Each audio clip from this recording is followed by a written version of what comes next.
I'm Dan Ackerman, and we are taking a look at the HP Pavilion 14 Chromebook. That's right, even though this looks and feels a lot like a regular mid-sized laptop, it's actually a Chromebook.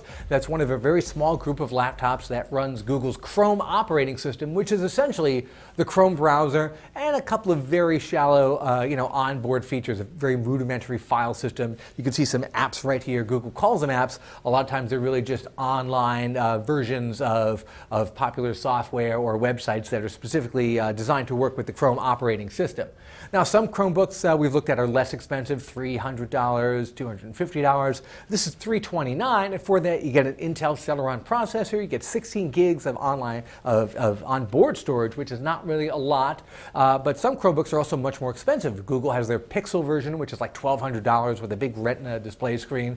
So this guy kind of sits a little bit uncomfortably in the middle, not the least expensive, not the most fully featured, but it is probably the easiest to use in terms of having a full-size keyboard and a full-size screen, although it's not a touch screen, and a touchpad that's, okay, good for scrolling, but not super high-end, because this is a $300 laptop, so the keyboard is going to be kind of clacky. Touchpad is not going to be as responsive as on a more expensive system.